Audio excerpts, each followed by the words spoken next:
adik-adik? Siap, sudah, Bu. Sudah ya? Oke, ntar ini masih ketutupan banyak sekali. Nah, sekarang sudah oke. Saya setel ke slideshow.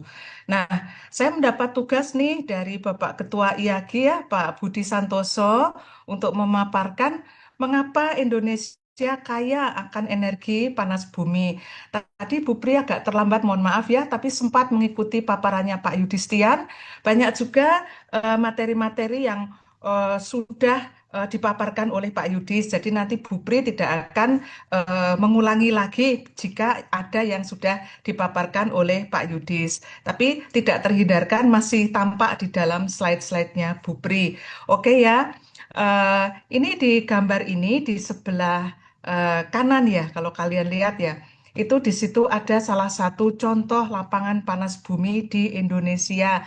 Tadi Bapak sudah bilang di situ ya bahwa di lapangan panas bumi khususnya yang sekarang di Indonesia sedang dikembangkan itu berada di dekat-dekat dengan gunung api dan di situ mengeluarkan uap putih ya, uap yang putih dan uap itu panas sekali yang di dalam bumi.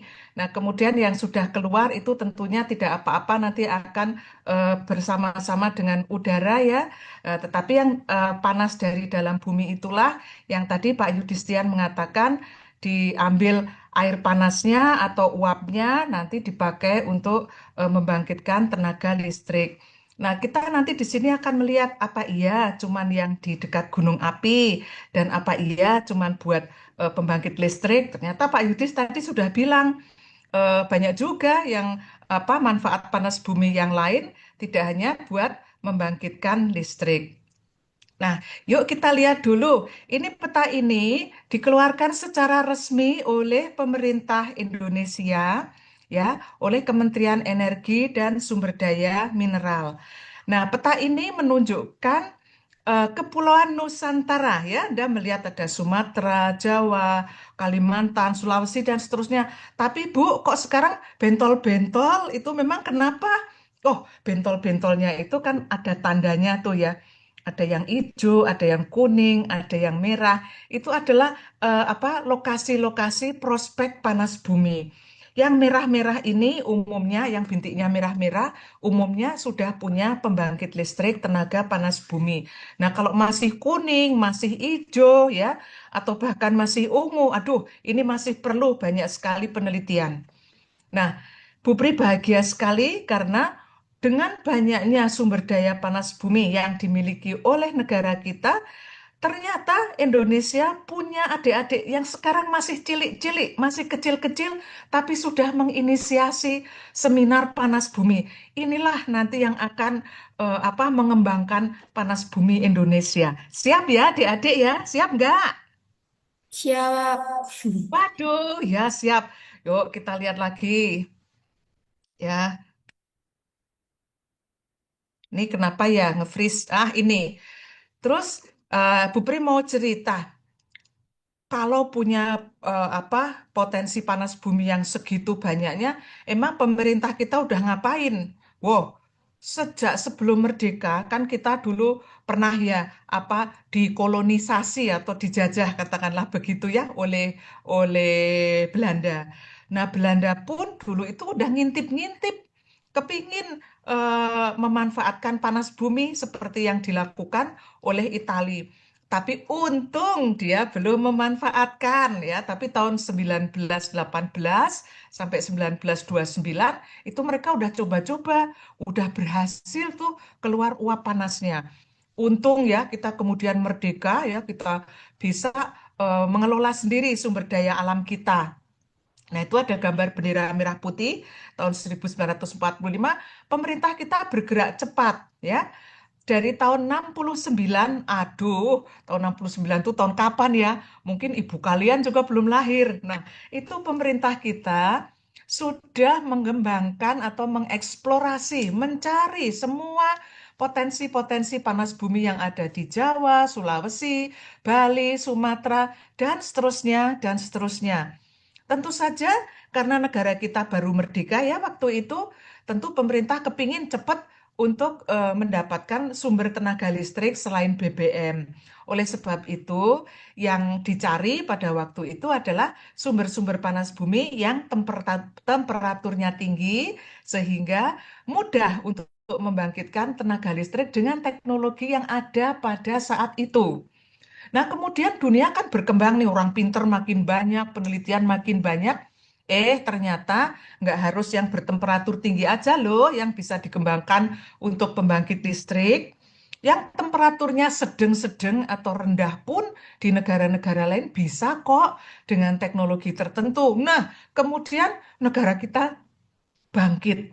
Mulai tahun 83 kita mencari prospek-prospek yang tidak temperaturnya itu tinggi, tapi sedang-sedang saja. Di Sumatera ada, Nusa Tenggara, di Kalimantan, di Jawa, di Maluku ada. Jadi luar biasa sekali ya. Hingga pada saat ini kita sudah punya 19 pembangkit listrik tenaga panas bumi, tapi sekali lagi umumnya baru dilaksanakan di tempat-tempat yang ada di gunung api, di mana sumber daya panas buminya bertemperatur tinggi. Oke, ini kok bisa jalan sendiri slide-nya. Oke, next. Sekarang, eh, mohon maaf ya, nanti kalau ternyata Pak Yudistian tadi sudah menjelaskan. Tapi Bu Pri mau mengingatkan pada pelajaran-pelajaran yang sudah kalian dapatkan ya, mungkin di SMP atau SMA. Jangan dilupakan ya. Ini sebelah kiri ada gambarnya bumi. Ini kalau dilihat dari antariksa itu seperti itu ya. Coba kalau bumi kita belah itu paling dalam, paling tengah kita punya inti bumi. Inti bumi ada inti dalam, ada inti luar ya. Temperaturnya tinggi sekali ya, mulai dari 3.800 sampai 5.000 derajat Celcius. Duh, Bu Pri nggak bisa bayangin deh kayak apa kalau kita masuk ke inti bumi ya. Kemudian di luarnya ada yang namanya mantel bumi ya. Mantel itu ada ada mesosfer, ada astenosfer di situ. Suhunya juga tinggi sekali, 1.400 sampai 3.800 derajat Celcius. Ngeri ya. Ya, kemudian litosfer atau kerak bumi. Kerak bumi tempat kita berpijak ini ada yang suhunya 0 derajat, ada yang suhunya 1.400. Aduh, di mana tuh? Ya, 1.400 derajat Celcius tuh tempat-tempat di mana magmanya itu keluar langsung dari dalam bumi, keluar ke permukaan bumi itu suhunya bisa mencapai 1.400 derajat Celcius ya. Contohnya kalau pergi ke Hawaii ya di sana ada wisata mengambil magma. Nah, itu magmanya tinggi sekali temperaturnya. Nah, tapi ya pastinya harus aman ya, nggak boleh asal asal viral gitu. Nah, lalu kita lihat nih, terus kalau tempat yang panas-panas kayak gitu di dalam bumi, terus ada apa aja? Ternyata ya ada perpindahan panas. Adik-adik sudah mendapat pelajaran fisika toh? Perpindahan panas tahu ya? Iya, sudah, Bu. Ah, ah. Sudah tahu. Ada perpindahan panas secara konduksi. Ini contohnya dari inti bumi ke mantel misalnya ya. Ah, ini terjadi perpindahan panas secara konduksi. Kemudian di mantel bumi itu sendiri ada yang namanya eh, apa konveksi, yaitu perpindahan panas dengan pergerakan massa. Jadi massa nah di sini adalah massa magma itu. Nah, magma itu terus panasnya tidak sama, ada yang lebih dingin, ada yang lebih panas. Nah, yang lebih dingin turun ke bawah, yang lebih panas naik ke atas, demikian. Kemudian nanti mendekati kerak bumi, itu kan ada lubang-lubang tuh, banyak tuh ada lubang-lubang berupa sesar-sesar atau patahan-patahan, atau ada kepundan-kepundan gunung api. Nah, disitulah mulut-mulut gunung api itu membantu juga perpindahan panas. Namanya perpindahan panas secara adveksi, yaitu perpindahan panas disertai dengan perpindahan massa ke satu arah yang dominan. Seperti waktu gunung api meleduk itu ya, boom gitu ya, ke atas begitu. Nah, seperti itulah ceritanya. Jadi bumi kita itu panas banget intinya di dalamnya, kemudian inti luar, inti dalam, kemudian apa mantel, kerak bumi ini panas ya. Yang paling besar itu adalah eh, persentase aliran panas bumi itu di mantel bawah. Kemudian naik lagi ke atas, ada mantel atas dan sampai di kerak juga masih ada aliran panas bumi. Kemudian kita lihat lagi, kalau gitu dari mana ya kita ini kok bisa punya panas sebegitunya besar ya sampai hampir berapa tadi 5.000 lebih ya.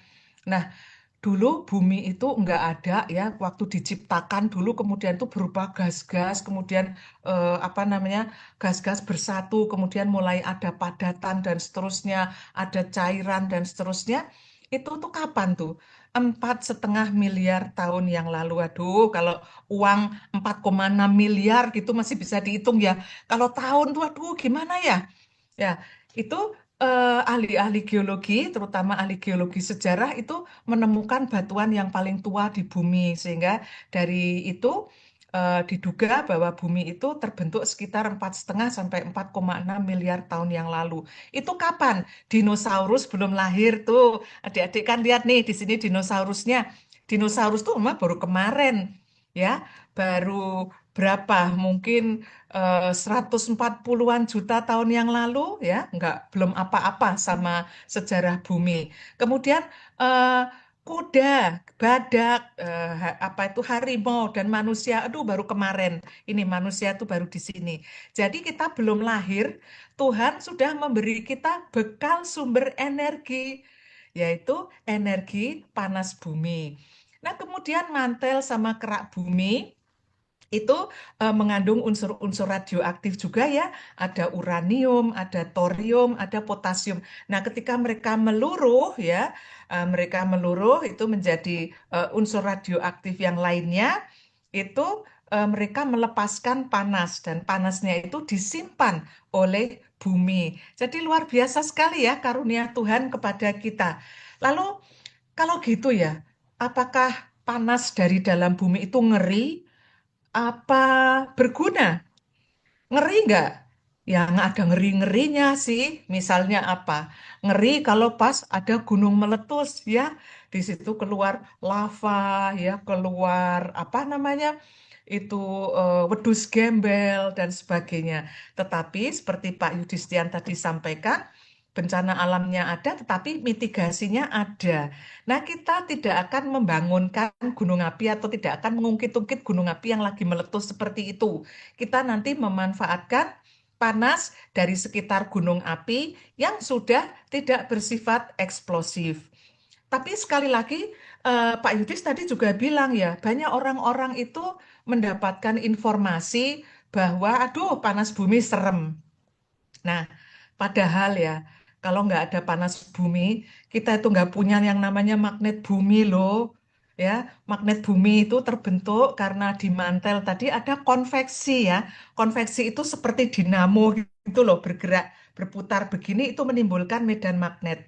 Jadi kita jadi punya kutub utara, kutub selatan, dan yang lebih penting lagi dengan adanya medan magnet itu atmosfer kita utuh ya, ya. Udara kita itu nggak lompat sana lompat sini hilang kemana-mana, tapi tetap melindungi bumi.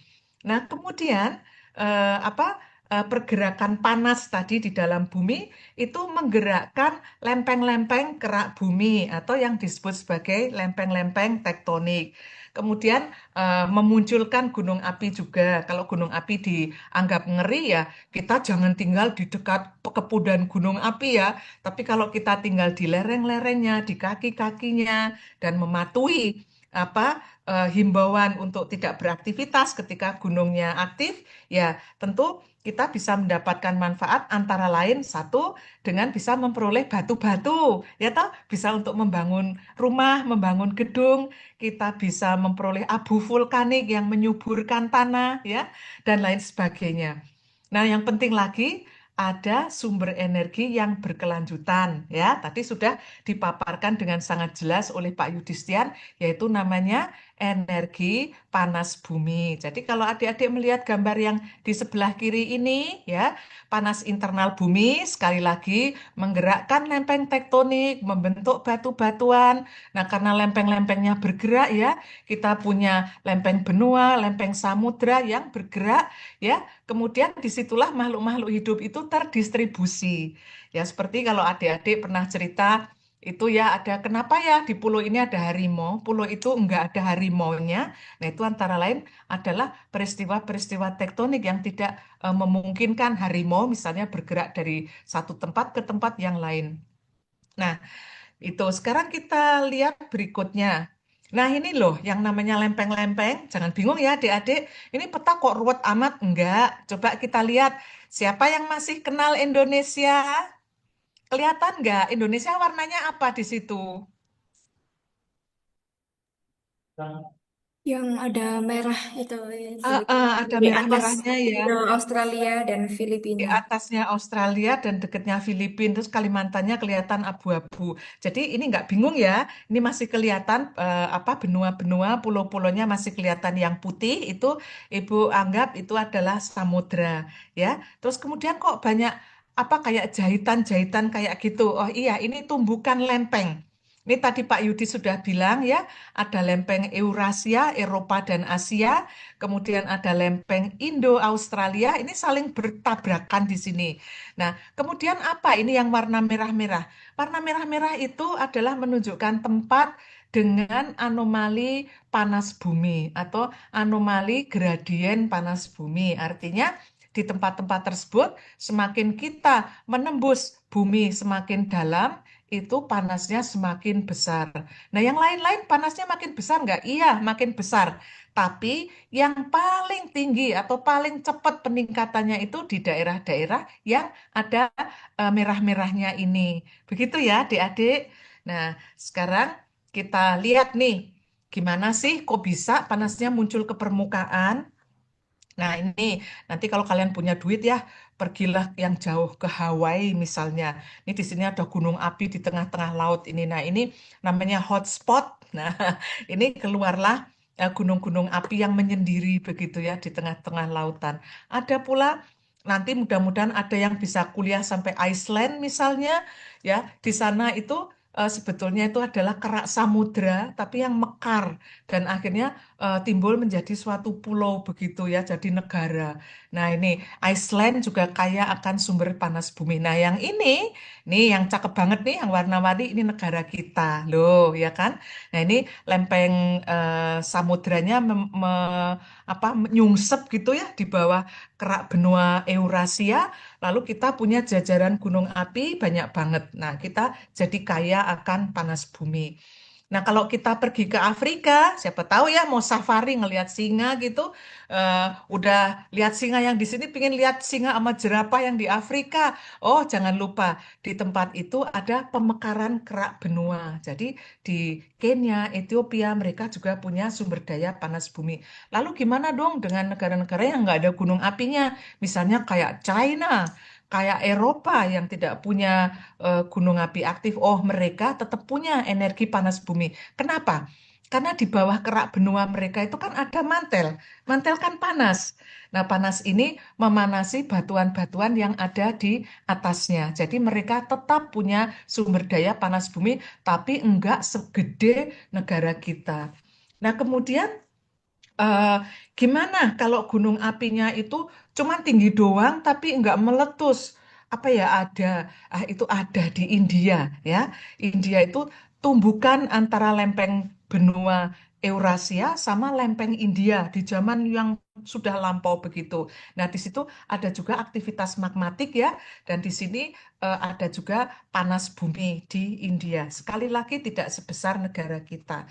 Jadi betul kata Bapak tadi bahwa negara kita itu dinobatkan sebagai negara paling gede sedunia soal potensi panas bumi. Nah, adik-adik jangan terkejut ya, ternyata nenek moyangmu, nenek moyangku juga itu sudah memanfaatkan panas bumi. Memang mereka tidak membangkitkan tenaga listrik ya, tapi paling enggak putri-putri kerajaan itu sudah pada mandi di air panas, dibikinin candi, di situ di dalamnya ada air panasnya. Contohnya di Magelang ya, namanya Candi Umbul. Nah, kalau di Jawa Timur tuh ada tuh yang namanya Candi Songgoriti ya. Dan di mana-mana mungkin di Bali juga ada air panas di mana di Sumatera dan lain sebagainya. Pasti nenek moyang kita sudah mengenal itu. Nah, di Dieng tuh batu-batunya itu asalnya dari mana? Dari Gunung Api Dieng zaman dulu. Nah, sekarang banyak candi, tanahnya subur, tapi banyak juga energi geotermal. Nah, Pak Yudistian itu adalah direktur utama loh dari suatu perusahaan panas bumi yang antara lain mengelola lapangan panas bumi Dieng. Nah, jadi peradaban manusia Indonesia itu sebetulnya ditentukan oleh kondisi geologi Indonesia yang kaya akan gunung api dan yang tidak ada gunung apinya pun tetap bawah permukaannya itu panas. Dari situ kita membangun peradaban atau civilization. Nah, kata Pak Wildoren ini seorang filsuf ya yang sudah wafat mengatakan sivilisasi itu atau apa namanya peradaban itu ada karena dikontrol oleh kondisi geologi dan bisa tiba-tiba berubah tidak memberitahu kalau manusia itu enggak pinter geologi. Jadi betul ya kata Pak Yudis harus pinter. Ada yang nanti kuliah geologi, syukur-syukur geologi panas bumi. Nah, adik-adik kita lihat nih, ada peta Indonesia kok sekarang dikurungin pakai garis biru apaan tuh Bu Pri? Yang garis biru ini membatasi zona ekonomi eksklusif. Artinya apa? Kita orang Indonesia boleh mengusahakan kekayaan alam tetapi asalkan masih berada di dalam batas zona ekonomi eksklusif. Lalu apa dong Bu? Tuh, apa namanya? Pulonya kok jadi merah, kuning, hijau, ungu, biru. Apalagi tuh, ada yang dikasih segitiga kecil-kecil, ada yang merah, ada yang biru. Apa itu? Nah, yang merah-merah segitiga itu adalah lokasi-lokasi gunung api aktif yang ada di darat. Yang biru yang ada di dasar laut. Yang biru tua berakar dari dasar laut tapi sudah menyembul ke permukaan laut. Jadi kita punya tuh gunung-gunung api muncul tiba-tiba di laut gitu kelihatan moncongnya gini. Terus yang kuning, hijau, oranye itu apa, Bu? Oh, itu itu adalah jenis-jenis batuan atau jenis-jenis unit atau satuan-satuan geologi. Mungkin adik-adik nggak perlu bingung itu batu apa. Tapi yang jelas jenis batuan di Indonesia itu sangat banyak ya. Ya, sangat banyak dan selama ini apa? Kita hanya berfokus ya ketika mengembangkan panas bumi, berfokus di daerah-daerah dengan batuan gunung api yang warnanya pink, kemudian deketnya pasti di situ ada eh, kerucut-kerucut gunung api. Nah, Bu Pri mau kasih tahu nih, ini loh ini nih, jadi ya kalau punya gunung api yang sudah tidak meletus secara eksplosif di permukaannya mungkin ada yang namanya fumarol, mata air panas ya. Itu di bawahnya ada sumber panas namanya magma. Nah, disitulah kemudian di atas magma ini ya yang apa diisi panas dari magma ini kan dia memindahkan panasnya ke atas, ke samping-sampingnya. Nah, kalau di samping-samping atau di atasnya itu ada airnya terpanasi dan itulah yang menjadi reservoir panas bumi. Itulah yang akan kita ekstraksi atau kita manfaatkan panasnya. Tadi ada adik dari Mengui menanyakan, iya nggak sih panas bumi itu nanti menimbulkan emisi? Udah dijawab sama Bapak tadi ya. Ada emisi, coba nih kita lihat yang paling atas ini CO2 ya, karbon dioksida. Ini geotermal tuh dikit banget nih. Dikit banget hijau ini atau hijau muda. Ini artinya apa? Setiap kita membangkitkan 1 megawatt jam panas bumi, itu CO2 yang dikeluarkan tuh sedikit banget. Cuma 27 kilogram. Bandingkan dengan batu bara, hampir 1 ton. Ngeri ya. Kemudian kalau tenaganya dari diesel, pembangkit listrik tenaga diesel, ngeri, itu masih 550 kilogram. Hanya mau dapat 1 megawatt jam listrik. Dari gas juga ngeri, 1212. Aduh, kalau geotermal mah cuma 0 atau 20-an sekian.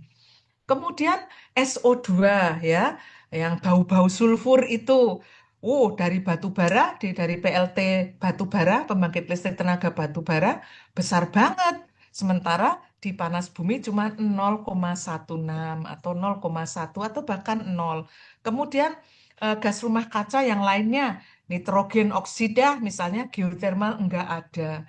Kemudian partikel padat enggak ada, kecil banget enggak ada. Yang batu bara itu abu terbangnya luar biasa, sampai berapa tuh, tinggi banget ya dibanding geotermal. Begitu ya adik-adik. Nah ini tadi yang berasosiasi dengan gunung api yang kelihatan di permukaan. Nah ini nih yang Bu Pri kasih blok warna biru, ini ada potensi tetapi belum dikembangkan. Yang ini kan sama dengan yang tadi ya, gunung api. Itu ya udah banyak dikembangkan di area dekat-dekat gunung api ini. Atau agak jauh sedikit dari gunung api, kita mungkin punya lapangan panas bumi, tapi manifestasi panas buminya masih sedikit gitu ya. Tapi masih oke, masih punya temperatur yang lumayan lah untuk dikembangkan menjadi pembangkit listrik. Tapi di akarnya gunung api, ingat ya, gunung api itu punya akar juga di bawah, itu panasnya luar biasa. Ya, suhunya dikatakan super panas atau super hot. Atau kalau para ilmuwan itu mengatakan super kritik, ya, super critical, super kritis. Suhunya lebih besar dari 374 derajat Celcius. Ini negara-negara lain, Dek, udah pada neliti tuh. Padahal kita, aduh mau gunung api yang kayak apa, ada semua. Cuman kita belum ada dana, belum ada prioritas meneliti ke sana. Tapi kita punya potensinya, ya. Kemudian tadi Ibu Pri sudah menunjukkan bahwa Indonesia punya gunung-gunung api di bawah laut, ya. Itu pun di dalamnya juga ada prospek panas bumi. Tapi sekali lagi kita belum meneliti, kita baru menemukan, oh ternyata ada ya air panas dari dasar laut keluar. Kemudian ada ya seperti fumarol tapi kok di air laut. Nah, itu udah tanda-tanda banget tuh kita punya potensi seperti itu. Tapi sekali lagi belum disentuh tugasnya nanti ya Esther, Pratiwi, Ilham, dan lain-lain. Oke, kita lanjut dulu. Nah, nih, contoh nih dari, sorry, maaf yang ini bukan dari Meksiko ya, Ibu Pri koreksi dulu, ini dari Jepang.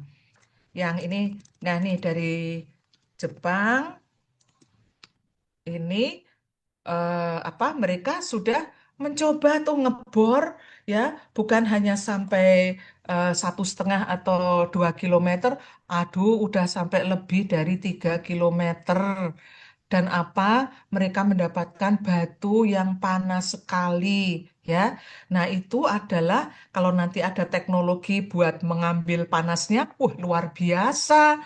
Udah deh beres itu urusan kekurangan listrik enggak ada lagi gitu. Kemudian nih New Zealand, kita dari Jepang pergi ke New Zealand ya. New Zealand juga sudah meneliti di bawah lapangan-lapangan panas bumi mereka. Mereka sekarang neliti dengan geofisika. Mereka memang belum ngebor sampai dalam seperti Jepang ya, tapi geofisika mereka sangat maju.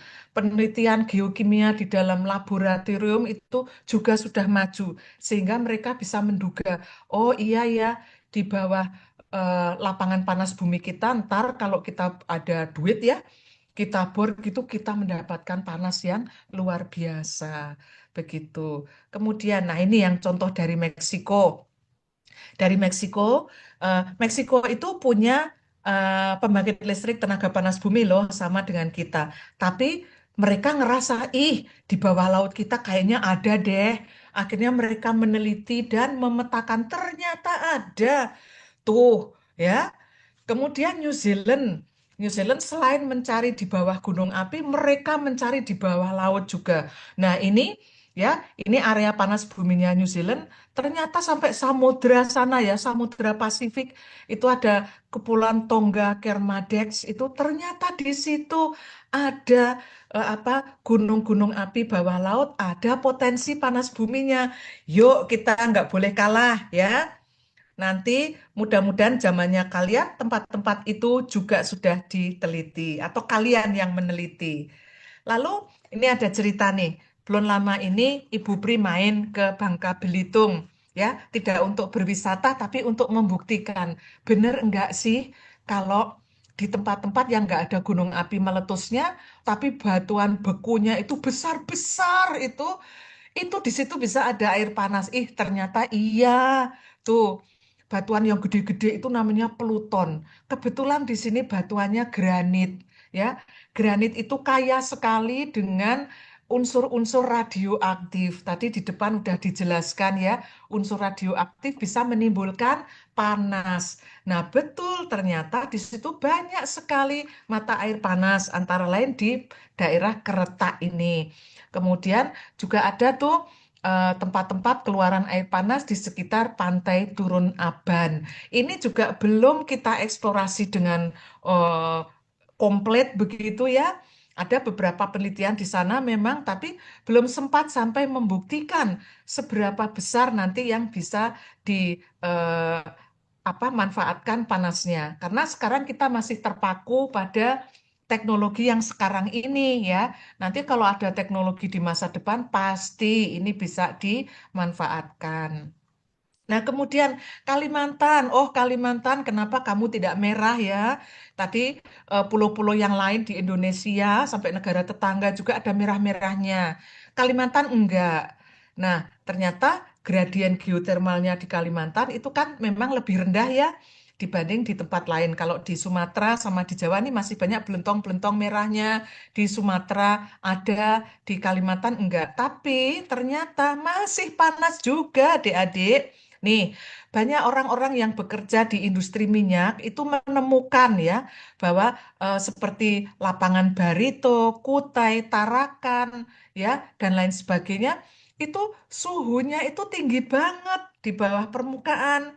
Ini ya sampai kedalaman berapa nih eh, kilometer ya, ratusan meter gitu udah panas nih. Ya, jadi luar biasa sekali betapa panas dari bumi Indonesia itu sangat besar. Nah, jadi tadi dibilang sudah bisa ya untuk pembangkit listrik. Terus gimana dong kalau yang suhunya nggak terlalu besar, masih bisa untuk PLTP namanya PLTP biner. Lah terus kalau yang lebih rendah lagi masih bisa dimanfaatkan panasnya untuk proses industri. Kalau di luar negeri masih bisa dipakai untuk pemanasan ruangan. Di kita bisa dipompa tuh panas untuk pendinginan ruangan. Kemudian bisa untuk mandi itu yang suhunya rendah itu ya, untuk mandi atau untuk menghangatkan rumah-rumah kaca, menghangatkan kolam-kolam ikan. Mungkin di gunung-gunung yang tinggi mereka nggak punya ikan, tapi punya panas bumi. Bisa dong bikin kolam ikan yang anget biar ikannya hidup kayak di dataran rendah. Begitu ya. Jadi luar biasa sekali nih manfaat dari panas bumi. Nah, Bupri mau kasih oleh-oleh sedikit. Ini dulu Bupri sekolah di New Zealand, tempat pusatnya orang-orang sedunia itu pada belajar panas bumi. Nah, orang-orang lokal itu mengatakan dengan suatu puisi yang sangat indah, tapi Bupri nggak bisa deh ngucapin dengan bahasa Maori ya. Tapi kurang lebih itu mau mengatakan bahwa, mohon maaf ya, nih mau habis nih, Bupri tancepin dulu ini. eh Yuk. Apa eh, bahwa kita itu harus memegang teguh tanah kita. Artinya kita harus merawat tanah kita, memanfaatkan tanah atau bumi kita. Untuk apa? Untuk kemuliaan anak cucu kita. Nah, kita masa di Indonesia mau cuman memanfaatkan batu bara, minyak, gas bumi. Padahal tanah atau bumi kita punya energi terbarukan yang namanya panas bumi. Ya, yang tadi emisinya kecil, manfaatnya banyak. Jadi apa? Nanti kita akan punya langit yang semakin biru, ya, energi yang semakin murah, enggak tergantung sama siapa-siapa, gitu ya. Nah, nih di New Zealand itu mereka itu di satu daerah yang kecil ya. Ini salah satu tempatnya itu namanya Kawerau. Nah, di Kawerau itu pembangkit listriknya itu udah memasok 25.000 rumah. Memang itu kota kecil banget gitu ya. Kemudian eh, bisa dipakai untuk mengeringkan kayu, bikin pabrik tisu, pabrik bahan kimia, pabrik susu. Duh, kalian kan suka toh beli susu dari New Zealand. Lain kali beli susu dari Indonesia ya, yang dipasteurisasi pakai apa? Energi panas bumi. Nah, terus tuh orang New Zealand mana punya tomat, mana punya terong, nggak punya. Mereka udaranya dingin banget, tapi sekarang punya. Gimana dong caranya? Ya mereka bikin greenhouse atau rumah kaca yang anget. ya, sehingga mereka aduh udah mandiri banget deh, sayur mayur nggak lagi beli dari kita atau dari Filipina, punya sendiri tuh. Nah, masa kita nggak bisa? Besok ya dek, kita bikin greenhouse tapi yang bisa nanam buah kiwi, ya, yang buah kiwi kan buah New Zealand, nggak usah lagi impor lah. Kita pakai panas bumi untuk bikin cool greenhouse, oke? Ya. Kemudian di sana masyarakatnya tuh nggak suka nolak-nolak gitu karena mereka tahu banget manfaatnya. Mereka tahu mereka punya energi yang melimpah ya. Terus kemudian bisa disinergikan nih antara mereka yang bertani dengan yang lagi membangkitkan listrik itu pada sama-sama pakai panas bumi. Terus gimana dong supaya nggak berantem? Ya ada manajemen. Kemudian mereka tuh sama-sama bertekad untuk menuju zero carbon society, artinya masyarakat yang bebas karbon. Tuh, jangan kalah ya sama New Zealand. Nah, sekarang tugasnya adik-adik ketika sudah Ibu prisodorkan nih peta geologi yang geologi Indonesianya tuh batunya sangat banyak, strukturnya sangat kompleks, gunung apinya sangat banyak. Tugasnya adik-adik itu membuktikan ya dari yang semula belum yakin kalau ada panas bumi, diteliti terus-menerus sampai akhirnya di tempat adik-adik itu bisa ditemukan panas bumi. Sekali lagi, panas bumi tidak hanya dari gunung api, ya, tidak hanya yang kelihatan di bawah, di permukaan, di bawah permukaan yang belum kelihatan pun nanti dengan teknologi geologi, geofisika, geokimia dan lain sebagainya bisa ketemu sumber-sumber seperti yang di Jepang, di New Zealand, di Meksiko, ya, tidak hanya di darat tapi juga di laut. Nah, dengan banyaknya potensi panas bumi yang di darat maupun di laut itu ya, ada yang berasosiasi dengan panas bumi, ada yang di dalam akar gunung api, ada yang panasnya enggak langsung dari magma tapi dari radioaktif ya. Itu juga ada panas bumi yang berada di batuan sedimen dan batuan yang lain, bukan hanya batuan vulkanik. Ya, maka dengan itu Indonesia sebetulnya bisa mandiri energi, bisa memiliki udara yang lebih sehat, dan kemudian berkontribusi dalam mitigasi perubahan iklim di dunia ini. Ya, oleh sebab itu, semua orang itu harus bekerja sama, harus bersinergi. Mulai dari kita ya, pelajar, mahasiswa, ya, pemerintah, pegawai-pegawai yang lain, Pak Tani, masyarakat adat, kalangan industri, semuanya itu berkolaborasi, ya. Tidak hanya melihat panas bumi itu sebagai kekayaan, iyalah, iya, emang udah kaya, udah tahu kita kaya akan panas bumi. Tapi gimana kekayaan ini bisa menjadikan kita makmur. Untuk itu apa? Perlu pendidikan ya, perlu riset, perlu pengembangan teknologi, perlu orang-orang seperti adik-adik ini loh dari kecil aja sudah mau belajar. Nanti belajarnya tidak hanya lagi tentang apa yang ada di Indonesia, tapi belajar juga tentang bagaimana negara-negara lain itu mengembangkan panas bumi yang enggak biasa itu loh. Kalau yang gunung api mah kita udah pinter semua. Gimana ya yang di bawah laut? Gimana ya yang asosiasinya sama batuan sedimen? Bagaimana ya yang sama radioaktivitas? Bagaimana ya yang di akarnya gunung api? Dan begitu. Kemudian kita semua harapannya nanti pemerintah itu berpihak ya, pemangku kepentingan khususnya pemerintah itu berpihak untuk membuat terobosan ya untuk mengatasi hambatan-hambatan yang ada dalam pengembangan panas bumi. Sekali lagi, penting banget pendidikan. Tidak hanya geologi, geofisika, geokimia. Lah nanti kalau kepingin jadi bupati, kepingin jadi gubernur, kepingin jadi presiden, harus yang bagaimana? Harus yang tahu soal geologi dan panas bumi, yang tahu bagaimana melihat kekayaan itu nanti menjadi kemakmuran. Kira-kira seperti itu ya adik-adik. Waktu saya kembalikan kepada Mbak Pertiwi. Terima kasih ya. terima kasih Bu Pri Utami atas paparan materinya terkait mengenai mengapa Indonesia kaya akan energi panas bumi. Ya. Sebelum kita lanjut ke sesi tanya jawab, izinkan saya untuk menyampaikan rangkuman terkait materi yang sudah dijelaskan tadi. Ya, jadi tadi sudah dijelaskan pertama tadi mengenai pengenalan struktur bumi itu seperti apa. Jadi tadi ada inti bumi, mantel, dan juga kerak bumi, di mana suhunya maksimal hingga 5.000 derajat Celcius. Kemudian tadi ada juga beberapa perpindahan panas, yaitu yang pertama ada konduksi, yang kedua ada konveksi, yaitu perpindahan yang berdasarkan massa magma, yang dimana kalau magma itu suhunya dingin dia akan turun, dan kalau panas dia akan naik. Kemudian kalau untuk adveksi itu adalah perpindahan panas yang disertai dengan perpindahan massa ke satu arah yang dominan. Kemudian panas internal bumi ini sebenarnya dari mana? Yang pertama ada panas sisa pembentukan bumi sejak 4,6 miliar tahun yang lalu. Kemudian yang kedua ada peluruhan unsur-unsur radioaktif seperti uranium, thorium, dan potasium di dalam mantel dan kerak bumi. Nah, kemudian di balik panas bumi yang sangat mungkin mengerikan ya bisa kita bilang, ini ada guna dan manfaatnya. Jadi yang pertama adalah bisa membentuk medan magnet. Yang kedua, menggerakkan aktivitas tektonik atau lempeng. Nah, jadi lempeng-lempeng kerak bumi itu digerakkan oleh konveksi mantel yang dikontrol oleh panas internal bumi. Nah, kemudian untuk guna yang ketiga adalah membentuk batuan-batuan dan yang keempat menjadi sumber energi yang berkelanjutan yaitu energi panas bumi. Dan kemudian tadi ada contoh penggunaan panas bumi yang sebenarnya sudah diterapkan oleh Indonesia sejak lama, yaitu contohnya yang pertama ada petirtaan Candi Umbul, ya ada pada abad ke-9 di Magelang.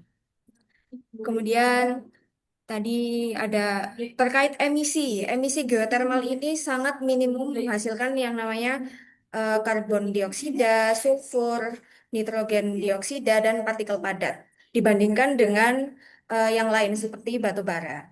Kemudian tadi juga sempat sharing cerita tentang Ibu Pri terkait kunjungannya ke Bangka Belitung untuk membuktikan bahwa meskipun tidak ada gunung aktif di sana, tapi kan ada banyak batuan beku ya yang bisa menghasilkan panas. Jadi di sana tetap bisa menghasilkan panas meskipun tidak ada gunung aktif. Nah, kemudian ada potensi panas bumi yang dimiliki oleh Indonesia berada pada banyak tempat di darat maupun di bawah laut. Yang pertama ada berasosiasi dengan gunung api, yang kedua berada di dalam akar gunung api, yang ketiga berasosiasi dengan radioaktivitas pada pluton granit. Ya, jadi granit ini memiliki unsur radioaktif. Dan yang keempat ada berada pada cekungan sedimen atau batuan lain. Nah, dengan kelimpahan ini, keterdapatannya pada berbagai tatanan geologi dengan temperatur tinggi, sedang, dan menengah, diharapkan Indonesia bisa mandiri energi, bisa memiliki udara yang lebih sehat, dan bisa berkontribusi dalam mitigasi perubahan iklim. Baik, sekian rangkuman terkait penjelasan dari materi yang sudah dijelaskan oleh Ibu Pri. Mohon maaf apabila ada yang salah. Kita akan lanjut ke sesi tanya jawab. Oke, di sini sebelumnya ada pertanyaan dari YouTube terlebih dahulu.